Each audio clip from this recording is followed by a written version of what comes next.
তাহলে বিএনপি যাচ্ছে কোথায়? অজানা গন্তব্যে। ভয়ঙ্কর ক্রান্তিকাল বিএনপির জন্য নেমে এসেছে।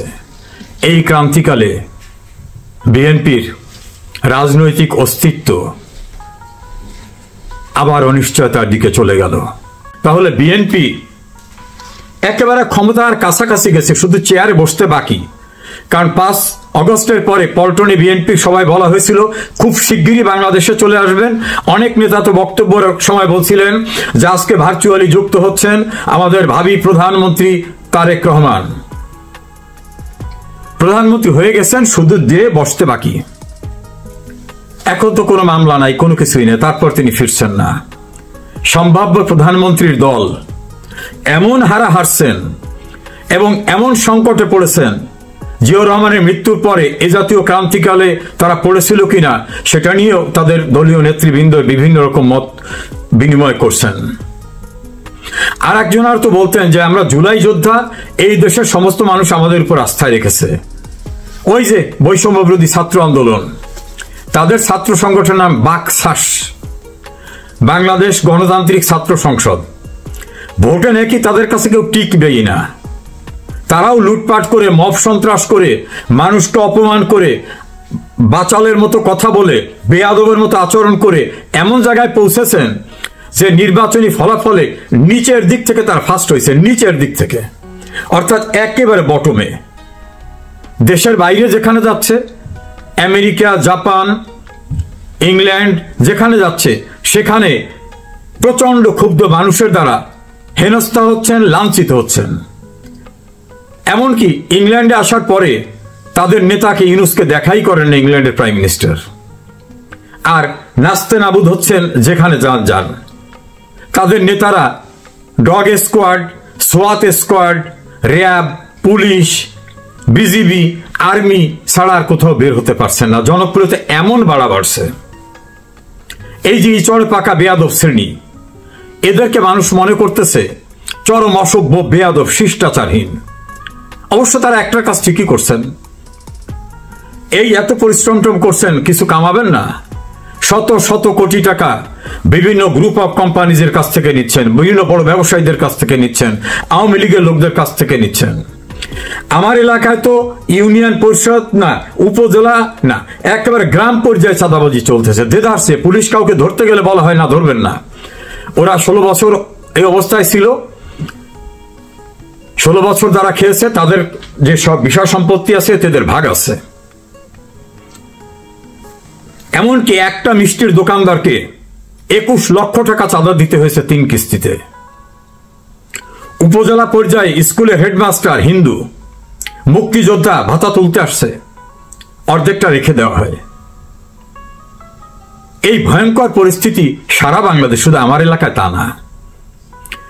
এই ভয়াবহ পরিস্থিতি যারা পৃষ্ঠপোষকতা দিয়েছেন তাদের সবাইকে তারেক রহমান খোঁজেন না, খুঁজে সম্ভব না।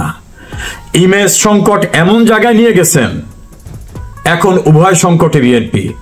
নির্বাচনে গেলে হেরে যাওয়ার সম্ভাবনা, না গেলে লোকজনে বলবে শেখ হাসিনার দোষ বলছিল, এখন ইউনূসের বিরুদ্ধে কি বলবে। এই ভয়াবহ পরিস্থিতির ভিতরে বিএনপি ইতিহাসের সংকটময় পরিস্থিতির ভিতরে পড়েছে। কোন সিদ্ধান্তে উপনীত হতে পারেননি তারেক জিয়া। আর সিনিয়র নেতৃবৃন্দ যারা মনে করছেন যে আর একটা নির্বাচনী সময় পর্যন্ত তাদের শারীরিক সক্ষমতা থাকবে কিনা, তারা বলছেন অপরিপক্কদের নেতৃত্বে রাজনীতি এমন জায়গায় চলে গেল, নিশ্চিত বিজয়, নিশ্চিত ক্ষমতায় যাওয়ার পরিস্থিতির থেকে এখন যোজন যোজন দূরে। একজন গণমাধ্যম ব্যক্তিত্ব পরিষ্কারভাবে বললেন, এমন হতে পারে বিএনপিকে ক্ষমতায় তো দূরের কথা, বিরোধী দলেও পাওয়া যাবে কিনা সেটা মাইক্রোস্কোপ দিয়ে খুঁজে দেখতে হবে। কারণ গ্রামগঞ্জে পুলিশের শেল্টার না পেলে গণপিটুনির শিকার তারাও হতে পারে যে সকল কর্মকাণ্ড করেছে। 2 শ্রেণীর লুটপাটে এখন অতিষ্ঠ ব্যবসায়ীরা, সজ্জনরা, সুধীজনরা, ভিন্ন মতাবলম্বী রাজনৈতিক নেতাকর্মীরা। এই ক্রান্তিকালে বিএনপি কোথায় যাবেন? জামাত তাদের আর পাত্তা দিচ্ছে না। বিএনপি বলে এই জামাতকে আমরা বাঁচিয়ে রাখছি, আর জামাত বলে সেই 91 সাল থেকে তোমাদের সাপোর্ট দিয়ে ক্ষমতা এনেছি। সমানে সমান কেউ কাউকে ছাড়ছে না। জামাত স্বপ্ন দেখছে ইসলামী দলবল নিয়ে সে ক্ষমতায় যাবে ডাকসু এবং জাকসুর মতো। বিএনপি তো ক্ষমতায় চলে গেছিল। তবে বাংলাদেশের দুইজন গণমাধ্যম ব্যক্তিত্বের আলোচনায় দেখলাম যে ক্ষমতার থেকে নামাবার জন্য আন্দোলন করে অভ্যুত্থান হয়, আর বাংলাদেশে একটা অভ্যুত্থান হয়ে গেল ক্ষমতায় যাতে যেতে না পারে সেজন্য আন্দোলন, এবং সেই অভ্যুত্থানে ইতোমধ্যে অনেকটা সফলতাও দেখা দিয়েছে। এই ক্রান্তিকালে তারেক রহমান কেন দেশে ফিরলেন না সেটা নিয়েও সিনিয়র নেতাদের বক্তব্য। কেউ কেউ বলছেন 5 আগস্টের পরে তারেক রহমান দেশে ফিরলে ওই যে 1981 সালে শেখ হাসিনা ফেরার পর যেটা জোয়ার আসছিল ওই রকম জোয়ার আসতো। এই জোয়ারে এনসিপি জামাত কেউ টিকতে পারতো না। তখন তারেক জিয়া আমাদের কথা শোনেন নাই, তিনি শুনছেন তার এই যে তরুণ বন্ধুদের কথা। আর এখন তারেক জিয়ার অনুপস্থিতির সুযোগে ডালপালা গজিয়ে শাখা প্রশাখা হয়ে বিএনপির চেয়ে বড় কাউন্টার পার্ট হয়ে যাচ্ছে বাংলাদেশে আওয়ামী লীগের বিরুদ্ধে। সেখানে বিএনপি গৌণ হয়ে যাচ্ছে। মফস্বলের একাধিক নেতার সঙ্গে কথা বলছি, তারা বলছেন নৌকার ব্যাপারী হয়ে আমার বিশাল জাহাজের খোঁজ খবর রাখা যৌক্তিক না। তাহলে বিএনপি যাচ্ছে কোথায়? অজানা গন্তব্যে। ভয়ঙ্কর ক্রান্তিকাল বিএনপির জন্য নেমে এসেছে। এই ক্রান্তিকালে বিএনপির রাজনৈতিক অস্তিত্ব আবার অনিশ্চয়তার দিকে চলে গেল। অন্যদিকে বিশাল বিশাল মিছিল হচ্ছে রাস্তায় আওয়ামী লীগের। রাস্তাঘাটে সবাই মিলে বলছে আওয়ামী লীগ ভালো ছিল, আওয়ামী লীগ ভালো ছিল। রিক্সাওয়ালা থেকে শুরু করে শ্রমিক, মজুর, ব্যবসায়ী, এমনকি যারা আওয়ামী লীগকে পছন্দ করতো না এমন রাজনৈতিক দল, মাহমুদুর রহমান মান্না বলছেন আমার এলাকায় আমার উপজেলা সভাপতিকে মারধর করেছে, সর্বোচ্চ লেভেলে জানাইছি, থানায় মামলা করতে গেলে থানা বলছে মামলা নেওয়া যাবে না, উপরের নির্দেশ। এই মাহমুদুর রহমান মান্না সহ অনেকেই এই দুরবস্থায় আছেন। সাবেক বিপি নুরুল হক নুরু এই ইউনুস আমলকে ইনভাইট করে আনার অন্যতম কারিগর, এখন হাসপাতালে ক্রিটিক্যাল অবস্থায়। তাদের দলের নেতা নাহিদ ইসলাম বলছেন মাহফুজ আলমকে মৃত্যু অপমানিত করার জন্য সম্মতি দেওয়া হয়েছিল, এখন এরপর আমাদের পালা। বোঝা গেল শেকড়ের সঙ্গে যোগাযোগ না থাকলে, মানুষের ভালোবাসা অর্জন করতে না পারলে অবস্থা কোথায় গিয়ে দাঁড়ায়। বিএনপি, জামাত, এনসিপি সবাই কিন্তু বুঝতে পারছেন ভয়াবহ সংকটের মুখে এনসিপি, ভয়াবহ সংকটের মুখে বিএনপি, শ্যাম রাখি না কুল রাখি, জামাতও তাদের এখন আর পাত্তা দিচ্ছে না। এই পরিস্থিতিতে আবার মানুষের ভিতর উন্মেষ, আওয়ামী লীগ আসুক, অন্তত শান্তিতে স্বস্তিতে থাকতে পারবো, দেশের উন্নয়নের অগ্রযাত্রা থাকবে, যা অন্য কেউ এ পর্যন্ত দেখাতে পারেনি, বরং শেখ হাসিনা দেখিয়েছে। অপেক্ষা করুন, খুব শিগগিরই মানুষের প্রত্যাশা পূরণ হবে। হঠাৎ উচ্ছ্বাসে মেতে উঠে সন্ত্রাস, নৈরাজ্য, লুটপাট 2 লেভেলের যারা করেছেন, আমার মনে হয় না মানুষ তাদেরকে আবার ক্ষমতায় কোনোভাবে নিয়ে আসবে। বাংলাদেশের অস্থির সময়ে স্থিরতার কোনো লক্ষণ নেই, ক্রমান্বয়ে অবনতি ঘটছে। অজানা গন্তব্যে বাংলাদেশ, কোথায় নিয়ে যাওয়া হচ্ছে দেশটাকে কেউ বলতে পারেন না। যার যার মতো প্রেডিক্ট করে কথা বলেন, আজ যেটা বলছেন পরের দিন বলেন যে না, যা ভাবছিলাম তা তো হচ্ছে না। এমনি একটু এলোমেলো অবস্থায় আপনাদের সঙ্গে বিভিন্ন বিষয় নিয়ে মত বিনিময় করি। বিএনপি এখন উভয় সংকটে, এবং বিএনপির ইতিহাসের খুবই খুবই অবনতিশীল একটি ক্রান্তিকাল এখন তাদের জন্য। এই ক্রান্তিকাল অতিক্রম কিভাবে করবেন সে সিদ্ধান্ত তারা নিতে পারছেন না। এমন একটি বিষয় নিয়ে আজ আপনাদের সঙ্গে কথা বলছি। 2024 সালের 5 আগস্ট প্রধানমন্ত্রী শেখ হাসিনাকে সরিয়ে আওয়ামী লীগ বিরোধীরা মনে করেছিল এখনই উপযুক্ত সময় বিনাশ করে দেওয়া আওয়ামী লীগ নামের আর কোনো কিছুর অস্তিত্ব রাখা যাবে না, এবং তারা সেভাবেই কাজকর্ম করছিলেন। দেধারসে দখল বাণিজ্য শুরু হয়ে গেল। তবে দুইটা পর্ব। বিএনপি দখল করেছে হাট ঘাট, গরুর বাজার, বাস স্ট্যান্ড, আওয়ামী লীগ নেতাদের মাছের খামার, পুকুর, বাড়ি, দোকান বাণিজ্য সবকিছু, তাদের ঠিকাদারি কাজ, তাদের সরকারি অফিস বা তাদের বাণিজ্যিক অফিস সব দখল করে নগদ টাকা কামাতে ব্যস্ত হয়ে গেছেন। এটা ইউনিয়ন পর্যায় থেকে শুরু করে রাজধানী পর্যন্ত সর্বত্র। এমনকি আওয়ামী লীগের নেতা হওয়া দরকার নেই, আওয়ামী লীগের কর্মী হলেই হলো। আওয়ামী লীগের নেতাদের সঙ্গে সুসম্পর্ক যারা রেখেছে তাদেরও লুটপাট করে একেবারে বিপন্ন করে দিয়েছেন। এই লুটপাটের স্বর্গরাজ্যে পরিণত করে ফেলছিল বিএনপির মাঠ পর্যায়ে নেতৃবৃন্দ, এমনকি কেন্দ্রের অনেকে। আমার নিজ এলাকা পিরোজপুরে ইতিহাসের সবচেয়ে বেশি লুটপাট হয়েছে। আমার নিজ উপজেলা নাজিরপুরে সন্ত্রাস, চাঁদাবাজি, লুটপাট, আমার বাড়িঘর লুটপাট করা, থানা সদরে আমার ভাই, আমার জেলা আওয়ামী লীগ নেতৃবৃন্দ, আমাদের অন্য নেতৃবৃন্দর ভয়ঙ্কর লুটপাট হয়েছে। প্রশাসন কোথাও বাধা দিতে গেলে স্থানীয় বিএনপি নেতারা বলতেন 16 বছর ওরা কিছু করতে পারে নাই, এখন এরা কিছু করে খাবে, এদের বাধা দিবেন না। একাধিক পুলিশ কর্মকর্তা বলেছে যে স্যার আমরা ঠেকাতে গেলে বিএনপির নেতারা ফোন করে বলে না, ওরা যেটা করতেছে এটা অন্যায় না, 16 বছর এরা অত্যাচারের ভিতর ছিল, এখন এভাবে কিছু করে খাবে, এটা অবৈধ না। আর জামাতও দখল করেছে, দেধারসে বুদ্ধিমত্তা দিয়ে দখল করেছে। জামাত করেছে বড় বড় ব্যাংকগুলি দখল করে নিয়েছে, বিমা দখল করে নিয়েছে, বড় বড় কোম্পানি যেখানে জামাতের কোনো সংস্রব ছিল দখল করে নিয়েছে। সচিবালয়ের সচিব, জেলা পর্যায়ে ডিসি, এসপি, বিভাগীয় পর্যায়ে ডিভিশনাল কমিশনার, রেঞ্জ ডিআইজি, পুলিশের ঊর্ধ্বতন কর্মকর্তা, সাংবিধানিক পদের বিভিন্ন প্রধান ব্যক্তি, সচিবালয়ের সচিব থেকে শুরু করে অন্যান্য গুরুত্বপূর্ণ পদ, বিশ্ববিদ্যালয়ের ভাইস চ্যান্সেলর, সরকারি কলেজ সহ বিভিন্ন কলেজের গুরুত্বপূর্ণ পদ, তারা ইন্টেলেকচুয়ালিটি যেটা সেটাকে দখল করেছে।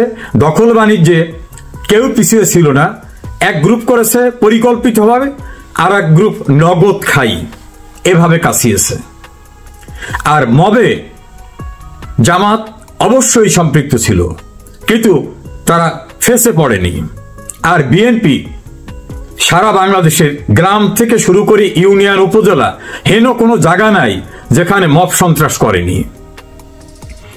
এই মব সন্ত্রাস এমনভাবে করেছে যারা নানা কারণে আওয়ামী লীগের উপর হয়তো খুব খুশি ছিল না, তারাও বলেছে যে বাংলাদেশের ইতিহাসে তো কোনোদিন এই জাতীয় নৈরাজ্য, এই জাতীয় সন্ত্রাস দেখিনি। আওয়ামী লীগের উপর কোনো না কোনো কারণে অখুশি ব্যক্তিরাও এই সন্ত্রাস, এই নৈরাজ্য, এই লুটপাটের দৃশ্য দেখা এবং ভোগান্তির শিকার হয়ে তারা বলেছে এর চেয়ে আওয়ামী লীগ হাজার গুণে ভালো ছিল। বিশ্ববিদ্যালয়ের ভিসির গলায় জুতোর মালা, বীর মুক্তিযোদ্ধার গলায় জুতোর মালা,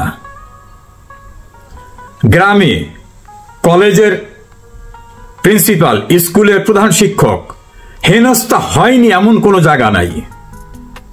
এই কাজ করার ভিতর থেকে বিএনপি ভয়াবহ ইমেজ সংকটের মধ্যে পড়েছে। অন্যদিকে জামাত জাকসু এবং ডাকসু নির্বাচনে যেভাবেই হোক বিজয় ছিনিয়ে নিতে পেরেছে। এই ঘটনায় দুটি বিশ্ববিদ্যালয়ের 53টি পদের ভিতরে একটি পদেও বিএনপি নির্বাচিত হতে পারেনি। 53টি পদের একটি পদেও বিএনপি নির্বাচিত হতে পারেনি। অথচ বিএনপি দাবি করত আওয়ামী লীগ ক্ষমতার বাইরে যাওয়ার পর তারাই একমাত্র দল, আর কোনো দলই নাই। তো এত বড় দল ছোট্ট জামাতের সঙ্গে দুইটা বিশ্ববিদ্যালয়ের ছাত্র সংসদের প্রতিযোগিতায় এমন ভয়াবহ ভরাডুবি বিস্ময়ের সৃষ্টি করেছে। তার চেয়ে বিস্ময় সৃষ্টি করেছে ফলাফল ঘোষিত হওয়ার পরে এক একজন এক এক জাতীয় প্রতিক্রিয়া দিয়ে।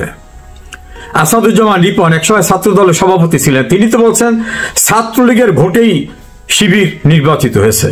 তা ছাত্রলীগের বলে একেবারে কোথাও খুঁজে পাওয়া যাবে না এই অবস্থা, তারা কিভাবে এইরকম ফলাফল শিবিরকে দিয়ে করালো? যে শিবির তাদের উত্তরসূরি যারা জামাত, তারা যুদ্ধাপরাধে যারা জড়িত ছিল, আওয়ামী লীগ তাদের বিচার করেছে, ফাঁসির রায় কার্যকর করেছে, তাদের নতুন ছাত্র সংগঠনকে ছাত্রলীগ ভোট দিয়েছে। এটা হলো আসাদুজ্জামান রিপন সহ কিছু লোকের বক্তব্য। এমরান সানি প্লিজ অন্যান্যরাও তাই বলছেন। আবার বিএনপির সবচেয়ে কার্যকরভাবে অ্যাক্টিভ নেতারা মির্জা আব্বাস, সালাউদ্দিন আহমেদ, তারা এই নির্বাচনকে স্বাগত জানিয়েছেন। আবার কেউ কেউ বলেছেন আমাদের কিছু শিক্ষা দরকার ছিল, তার মানে এখানে শিক্ষার অভাবের কারণে তারা হেরেছেন, এটা বুঝাতে চেয়েছেন। ফলে আগামী নির্বাচনের জন্য এটা আমাদের একটা শিক্ষা হয়েছে, এমন কথাও কেউ কেউ বলছেন। অর্থাৎ একজনের প্রতিক্রিয়ার সঙ্গে আর একজনের প্রতিক্রিয়ার কোন রকম মিল নাই। তাহলে অফিসিয়াল স্টেটমেন্টটা কি বিএনপির? বিচ্ছিন্নভাবে যার যার মতো করে কথা বলছেন। জাহাঙ্গীরনগর বিশ্ববিদ্যালয়ে তারা নির্বাচনটাকে বয়কট করছেন। এখন চাকসু, বাকসু, ইউকসু বিভিন্ন জায়গায় নির্বাচন হবে বিশ্ববিদ্যালয়ে। এখানেই গুরুত্বপূর্ণ বিষয়, বিএনপি কি সেখানে নির্বাচন করবে? যদি করে হেরে যায়, তাহলে এইটার কি সুদূর প্রসারী একটা প্রভাব জাতীয় সংসদ নির্বাচনে আসবে? অথবা স্থানীয় সরকার নির্বাচন হলে সেই প্রভাব আসবে যে বিশ্ববিদ্যালয়ের ছাত্ররা বিএনপিকে পছন্দ করেনি, তারা জামাতকে পছন্দ করেছে, জামাতিদের ভোট দিছে। তো শিক্ষিত ছাত্ররা তারাই জামাতকে পছন্দ করছে, যখন আমরা ওইদিকেই যাই, এরকম হবে কিনা এই আশঙ্কার ভিতরে, এ শঙ্কার ভিতর পড়েছে বিএনপি। নির্বাচন করে হেরে গেলে এটা হতে পারে। তাহলে কি নির্বাচন বয়কট করব? বয়কট করলে তো বিশ্ববিদ্যালয়টা করলাম, স্থানীয় সরকার নির্বাচন হবে, সবটাই করলাম।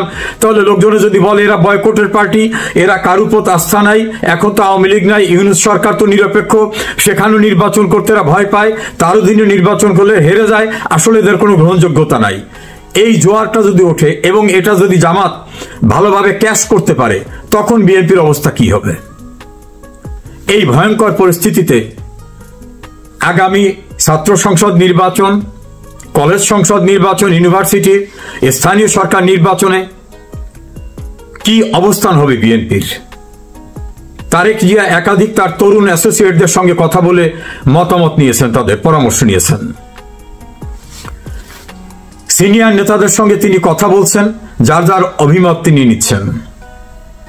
এখন পর্যন্ত সম্মিলিত কোনো পরামর্শ বা মতামত নাকি তিনি পাননি। তাহলে তাদের সিদ্ধান্ত কি? খুব শিগগিরই চাকসু, রাকসু, অন্যান্য ইলেকশন হবে, নির্বাচন বয়কট। অভিযুক্ত করবেন কাকে? যার সঙ্গে লন্ডনে মিটিং করে একাত্ম হয়ে গেলেন, ইউনূসের সঙ্গে ঐক্যবদ্ধ হলেন, সেই ইউনূস কি আপনাদেরকে মূলা ঝুলিয়ে বিদায় করতেছে? বোঝা গেছে কিছু? ইউনূসের উপর আস্থা রেখে দেশের ইউনূসের বিরুদ্ধে যারা কথা বলতো নিজ দলের, তাদের মুখে তালা লাগিয়ে দিয়েছেন তারেক রহমান। আর ইউনূসের প্রশাসন ইতিমধ্যে দুইটায় যে নির্বাচন দেখিয়েছে, তার স্বরাষ্ট্র উপদেষ্টা বলছেন জাতীয় সংসদ নির্বাচনে এই স্টাইল হবে, এটাই নাকি তার একটা মডেল। তাহলে এই মডেল হলে বিএনপির আর অস্তিত্ব থাকার সম্ভাবনা নাই, এটাই অনেকে মনে করেন। তাহলে বিএনপি যাবে কোথায়? তারেক রহমান 5 আগস্টের পরে একটা বক্তৃতায় বলছিলেন আগামী নির্বাচন হবে অনেক কঠিন নির্বাচন। বিএনপি নেতা কর্মীরা বলছে ওটা ভাইয়ার বলার কথা, তাই বলছেন আমাদের সঙ্গে নির্বাচন করারই তো কেউ নাই, কোথাও লোকই নাই, প্রতিদ্বন্দ্বী নাই। আর একটা বক্তৃতায় তিনি নাকি বলছেন অদৃশ্য শক্তির সঙ্গে আমাদেরকে তো লড়াই করতে হচ্ছে। তারা বলছে এগুলো তারেক রহমান কথার কথা বলতে হয়, সেই জন্য বলছেন। কিন্তু তারেক রহমানের ওই দুইটা বক্তব্য এখন বিএনপির সিনিয়র নেতারা বলতেছেন যে ওনাকে কিন্তু আমরা বলছিলাম, উনি সেটা উপলব্ধি করে বক্তব্য দিয়েছিলেন, লুটপাট করা কয়েক হাজার লোককে দল থেকে বহিষ্কারও করছিলেন। তারপরেও এই যে তৃষ্ণার্ত যারা লুটপাট পার্টি, তাদের ফেরানো যায়নি। এদের কারণে এখন এমন ইমেজ সংকট হয়েছে যে মানুষ আর বিএনপিতে আস্থা রাখতে চাচ্ছেন না। অন্যদিকে আওয়ামী লীগের মিছিল ক্রমান্বয়ে বাড়ছে। অপ্রতিরোধ্য গতিতে ঢাকা শহরে হাজার হাজার মানুষ মিছিলে বেরিয়ে আসছে। রাস্তাঘাটে, কলকারখানায়, গ্রামে, শহরে, নগরে, বন্দরে, গরিব, রিকশাওয়ালা, যাকেই জিজ্ঞাসা করা হয় আমরা সামাজিক যোগাযোগ মাধ্যমে দেখি, তারা বলে আওয়ামী লীগ ভালো ছিল, আওয়ামী লীগ যা করছে কেউ কোনদিন করে নেই, আওয়ামী লীগের সময় রিক্সা চালায় ভালো ছিলাম, শ্রমিক বলে আমি ভালো ছিলাম, রাস্তার পাশে যে ফল বিক্রি করে সেও আমি বলে আমি ভালো ছিলাম। তারা এখন আওয়ামী লীগকে চায়। আর বিএনপিকে তাদের দীর্ঘদিনের মিত্র জামাত একটা চূড়ান্ত লেসন দিয়ে দিছে। এই লেসন, এই শিক্ষার ধারাবাহিকতা যদি জামাত অব্যাহত রাখে। আজকের বিষয় হচ্ছে এই যে কয়েকদিন ধরে ঢাকা বিশ্ববিদ্যালয় এবং জাহাঙ্গীরনগর বিশ্ববিদ্যালয়ের নির্বাচন নিয়ে নানান উত্তেজনা চলছে। এই উত্তেজনার ভিতরে বাংলাদেশের যে জাতীয় রাজনীতি সেটা একটু চাপা পড়ে গেছে। এই চাপার ভেতরে যে ঘটনাটি ঘটে যাচ্ছে সেটি আপনারা অনেকেই হয়তো জানেন না। না জানার মূল কারণটা হচ্ছে আপনাদেরকে জানতে দেওয়া হচ্ছে না। বাংলাদেশে যে মিডিয়া আছে, মিডিয়াগুলি সব বিক্রি হয়ে গেছে। আওয়ামী লীগ জামানায় যেই সব আওয়ামী লীগ করেন এরকম মানুষের মালিকানায় যেসব রেডিও, টেলিভিশন, সংবাদপত্র ছিল, এগুলো সবগুলো দখল নিয়েছে বাংলাদেশের এই রাজাকার বাহিনী, আলবদর বাহিনী, জামাত বাহিনী, এনসিপি বাহিনী এবং বিএনপি বাহিনী। তারা এই সংবাদপত্রগুলোকে দখল করে নিয়ে এখন যেটা করেছে, এখন তারা শুধুমাত্র এনসিপি, বিএনপি, জামাত এবং সরকারের খবরের বাইরে বাংলাদেশের আর কোনো খবর আসে না। তাই আপনারা জানেন না যে কি চলছে। সেনাবাহিনীর বিরুদ্ধে নানান কথা বলা হচ্ছে, নানান রকমের কটূক্তি করা হচ্ছে, কিন্তু সত্যিকার অর্থে বাংলাদেশের সেনাবাহিনী ছাড়া এই সরকারের পক্ষে একদিনও চলা সম্ভব নয়। কারণ বাংলাদেশে যে পুলিশ, এই পুলিশের বিরুদ্ধে নানান অভিযোগ, হত্যা, নির্যাতন করে পুলিশকে মোটামুটি ডিমোরালাইজ করা হয়েছে। একটি মাত্র বাহিনী বেঁচে আছে, সেটি হচ্ছে সেনাবাহিনী। 30,000 সেনাবাহিনী ব্যারাক থেকে আসে, তারা এই রাষ্ট্রের দায়িত্বে এখন নিয়োজিত আছে। কিন্তু তাদের বিরুদ্ধে টাকলারা যেই পরিমাণে বিষোদ্গার করছে, নতুন করে রাজনীতি হওয়ার যে খায়েশ, এই খায়েশে তারা যা করছে, এটা সম্পর্কে হুমায়ুন আহমেদের একটি নাটক বা গল্পের উদাহরণ দিয়ে বলি আপনাকে। হোটেল গ্রেভার ইন নামে হুমায়ুন আহমেদের একটি গল্পের বই আছে। ওই গল্পের বইতে একটি গল্পের নাম হোটেল গ্রেভার ইন। তো আমেরিকাতে কিছু মানুষ আছে, তারা জীবনেও কোনোদিন বিখ্যাত হতে পারেনি, না রাজনীতিতে, না সমাজনীতিতে, না অর্থনীতিতে, না ব্যক্তিগত জীবনে, না সিনেমায়, না গল্পে, না উপন্যাসে। কোথাও তাদেরকে বিখ্যাত চরিত্র হিসেবে কেউ কাউন্ট করেনি, কখনো করেনি, করার সম্ভাবনাও থাকে না। তো তারা চিন্তা করলো, সারা জীবন আমরা এরকম অবহেলিত থেকে যাব, আমাদেরকে কি কোনোদিনও পত্রিকায় খবরে দেখাবে না, আমরা কি কোনোদিনও নিউজে আসবো না, আমাদের কোনোদিনও ফলাও করে প্রচার করা হবে না। তো তারা একটা সিদ্ধান্ত নিল যে তারা একটা বিশেষ দিনে আমেরিকার হোটেল গ্রেভার ইন থেকে ল্যাংটা হয়ে দৌড় দেবে, মানে কাপড় চোপড় খুলে ল্যাংটা হয়ে দৌড় দেবে। এই ল্যাংটা দৌড় দেখার জন্য সারা পৃথিবীর বড় বড় সাংবাদিক, যারা নিউ ইয়র্কে, যারা ম্যানহাটানে, যারা ওয়াশিংটন ডিসিতে, ক্যালিফোর্নিয়ায়, তারা এসে এই হোটেল গ্রেভার ইনে এসে তারা তাদের ছবি তোলে, তাদের ভিডিও করে, পুরো বিশ্বে তারা ছড়িয়ে দেয়, পত্রিকার হেড নিউজ হয়। তার মানে হচ্ছে নিজের কাপড় খুলে দৌড় দিয়ে বিখ্যাত হওয়ার যে একটা নজির আমেরিকার হোটেল গ্রেভার ইনে সৃষ্টি করেছিল, বাংলাদেশে ওই টাকলা ব্যারিস্টাররাও ঠিক তাই করছে। মানে যাচ্ছে তাই গালিগালাজ করছে, মানে নিয়মের বিরুদ্ধে গিয়ে কিছু কিছু কথাবার্তা বলছে, নিজেকে ওই যে ল্যাংটা করার যে কায়দা, সে ল্যাংটা করার জন্য। কিন্তু আপনি যতই ল্যাংটা হন, আপনার কিন্তু বাঁচার সুযোগ নাই, আইনের হাতে আপনাকে ধরা দিতেই হবে, সময়ের অপেক্ষা। তা এখন যেটা বলছিলাম যে ডক্টর ইউনূস জাহাঙ্গীরনগর বিশ্ববিদ্যালয়ের নির্বাচনের পর আজকে 3 দিন পরে যখন রেজাল্ট হলো, তখন ডক্টর ইউনূসের কিন্তু কাপড় চোপড় ভিজে যাওয়ার অবস্থা। কেন? কারণ ছোট্ট একটা ইউনিভার্সিটির নির্বাচন করতে যদি এইরকম হিমশিম খেতে হয়, ছোট্ট একটি ইউনিভার্সিটির নির্বাচন করতে যায় 11,000 ভোটারকে ম্যানেজ করতে গিয়ে, বিশ্ববিদ্যালয়ের এত শিক্ষক, এত তরুণ ছাত্র, পুলিশ, বিডিআর, আনসার, এত কিছু দেওয়ার পরও যদি একটি নির্বাচনের রেজাল্ট দিতে 3 দিন সময় লেগে যায় 11,000 ভোটে, সেই জায়গায় এই 18 কোটি মানুষের দেশ, 12 থেকে 13 কোটি ভোটার বা 14 কোটি ভোটার বা 12 কোটি ভোটার, এই 12 কোটি ভোটারকে সামলানোর কোনো ক্ষমতাই ডক্টর ইউনূসের নেই। তাই ডক্টর ইউনূস সিদ্ধান্ত নিয়েছেন বলে আমরা শুনেছি যে তিনি যেই কোনোভাবেই হোক ডিসেম্বরের আগেই তিনি পদত্যাগ করে সসম্মানে আমেরিকাতে চলে যাবেন। তিনার বাপের দেশে, সেখানে গিয়ে তিনি থাকবেন। আর এখানে ডক্টর ইউনূসের স্থলাভিষিক্ত কাকে করা যায় এটার একটা ময়না তদন্ত চলছে। ময়না তদন্ত কেন বললাম? ময়না তদন্ত তো মৃত্যুর পর হয়। আসলে যে ডক্টর ইউনূসের প্রতি মানুষের যে মায়া, যে একটা মানে ভালোবাসা বা যে রকমের একটা বিশ্বাস ছিল, সেটা মারা গেছে অনেক আগে। এখন এই মারা যাওয়ার পর এটাকে এখন ময়না তদন্ত চলছে। এই ময়না তদন্ত করে তারা স্থির করছে। ইতিমধ্যে কিন্তু আপনি এই কথাটি কেন সত্য মেনে নেবেন? জামাতে ইসলামী রিসেন্টলি বলছে যে ডক্টর ইউনূসের সরকার নিরপেক্ষ সরকার নয়, কারণ ডক্টর ইউনূসের সরকারের অধীনে সুষ্ঠু নির্বাচন হবে বলে তারা মনে করে না। তার মানে তাদেরকে দিয়ে একটা বিশেষ গোষ্ঠী কথা বলাচ্ছে। এর কারণ খুব শীঘ্রই ডক্টর ইউনূস আমেরিকাতে যাবেন, সেখান থেকে আর ফিরবেন কিনা সেটা এক আল্লাহ জানে আর ডক্টর ইউনূস জানে, আমরা জানি না। তবে আমরা যেটুকু খবর পেয়েছি তাতে তিনি ফিরে আসার সম্ভাবনা কম। আর যদি আসেনও ডিসেম্বরের আগে তিনি আবার চলে যাবেন। একটি সুষ্ঠু নির্বাচনের যে আশা মানুষের, যে আকাঙ্ক্ষা মানুষের, সেটা বাস্তবায়ন করা ডক্টর ইউনূসের সেই সক্ষমতা নেই। আপনারা দেখেছেন আমাদের প্রতিবেশী রাষ্ট্র এই মাত্র ঢাকার মানে বাংলাদেশের বর্ডার থেকে, উত্তরবঙ্গের বর্ডার থেকে নেপালের দূরত্ব 32 কিলোমিটার। এই 32 কিলোমিটার দূরে নেপালে একটি অভ্যুত্থান হয়েছে, সরকার পতন হয়েছে, সরকার দেশ ত্যাগ করেছে, অনেককে হত্যা করা হয়েছে, ধ্বংস করা হয়েছে এবং পার্লামেন্ট ভবনটিকেও পুড়িয়ে দিয়ে জ্বালিয়ে দেওয়া হয়েছে। সেখানে দেখেন তারা দেশের যে প্রধান বিচারপতির কাছে ক্ষমতা দিয়ে তারা চলে গেছে। তারা বিচারের ক্ষমতার ভাগ চায় না, তারা কোনো বিভিন্ন প্রজেক্টের কাজ চায় না, তারা সচিবালয়ে দুর্নীতি চাঁদাবাজি করতে যায় না, তারা 32 নম্বরের মতো কোনো বাড়ি ভাঙার জন্য কোনো চিন্তা ভাবনায় নেই।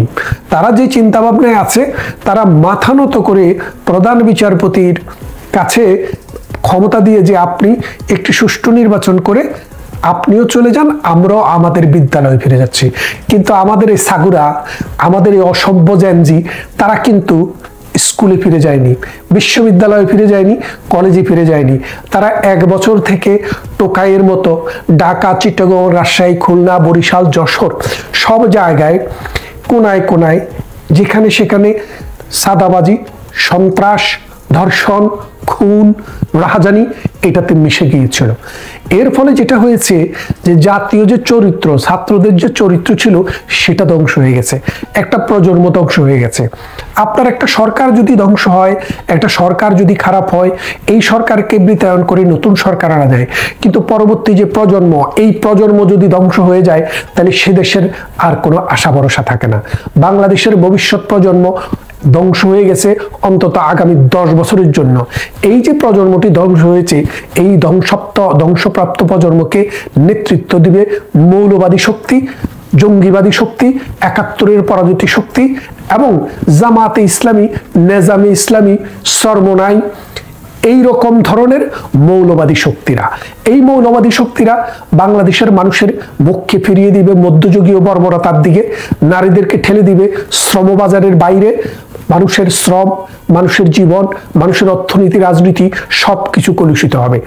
এই অবস্থায়, এমন একটা অবস্থায় ডক্টর ইউনূসের পক্ষে নির্বাচন করা যেহেতু সম্ভব নেই, খুব শীঘ্রই আমরা বিশ্বাস করি এবং আমরা জানি এবং আমরা বুঝতে পারছি যে একটি সরকার আসছে। বিএনপিও এই জাহাঙ্গীরনগরের নির্বাচনের পর আর ঢাকা বিশ্ববিদ্যালয়ের নির্বাচনের পর বিএনপি কিন্তু দেখেন, বিএনপি এখন এই রাজনীতিতে মূল চালিকা শক্তি। সেই বিএনপি জাহাঙ্গীরনগরের নির্বাচন থেকে নিজেদেরকে পুল আউট করে নিয়েছে, আর ঢাকা বিশ্ববিদ্যালয়ের নির্বাচনকে বলেছে আটারলি এটা একটা অবৈধ নির্বাচন এবং এটা একটা সাজানো নির্বাচন, পাতানো নির্বাচন।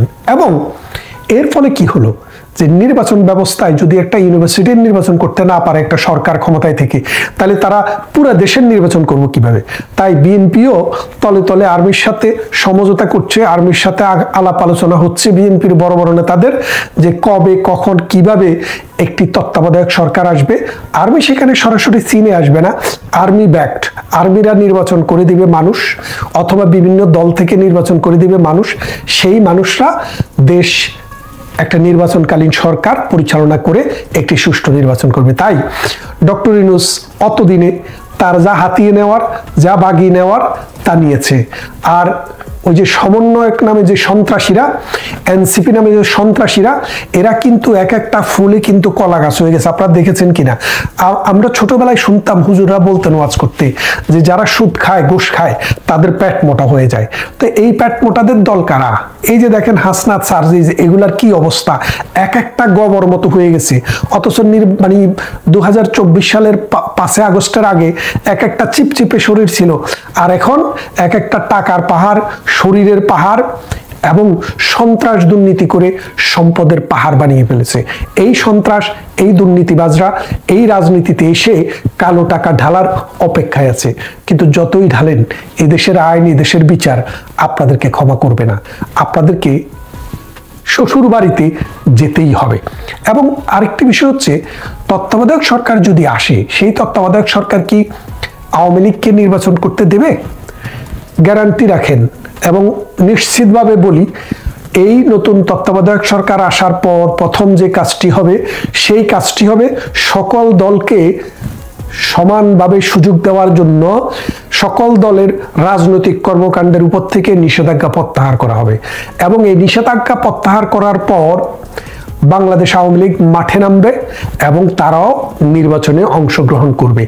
নির্বাচনে অংশগ্রহণ করবে কি করবে না সেটা পরের কথা, কিন্তু আমাদের সাবেক যে প্রধানমন্ত্রী শেখ হাসিনা, তিনি অলরেডি বলে দিয়েছেন যে আমরা বিশ্বাস করি, তিনি, যদিও আমরা সাবেক বলছি কারণ উনি এখন দায়িত্বে নেই, কিন্তু কনস্টিটিউশনালি এখনো তিনি প্রধানমন্ত্রী। কারণ বাংলাদেশে যদি বৈধভাবে কোনো প্রধানমন্ত্রী নির্বাচিত হওয়ার আগ পর্যন্ত যিনি ইতিপূর্বে প্রধানমন্ত্রী ছিলেন, তিনি প্রধানমন্ত্রী। তিনি বলেছেন যে আমরা ইউনূসের অধীনে নির্বাচন করব না। তাই ইউনূসকে অনেক দিক থেকে প্রেসার দেওয়া হয়েছে যে যেহেতু আপনার প্রতি আস্থা নেই এবং আস্থা রাখার মতো কোনো কিছু আপনি করেননি, কারণ আপনি 71কে বিতর্কিত করেছেন, রিসেট বাটন সেট করতে চেয়েছেন, আপনার বাস্টার্ড চাইল্ডকে দিয়ে নতুন রাজনৈতিক দল করে আপনি বাংলাদেশকে একটা জাহান্নাম বানানোর চেষ্টা করেছেন। সুতরাং আপনার যোগ শেষ, আপনি এখন ফোটেন।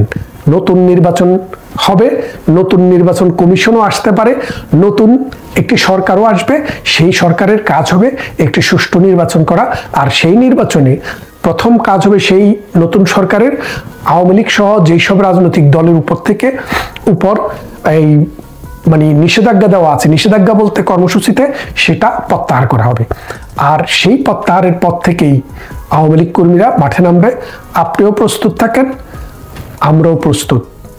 দেখা হবে বেশ জোরে সোরেই আমরা আবার মাঠে ময়দানে জয় বাংলা, জয় বঙ্গবন্ধু স্লোগানে মুখরিত করব বাংলার আকাশ বাতাস, এবং মুক্তিযুদ্ধের চেতনায় আবার মুখরিত হবে বাংলাদেশের মাঠঘাট, এবং বাংলাদেশ তার কাঙ্ক্ষিত যে লক্ষ্য, একটি সুন্দর, সুশৃঙ্খল, অসাম্প্রদায়িক, গণতান্ত্রিক এবং উন্নত বাংলাদেশ, সেটির দিকে আমরা আগাতে থাকব।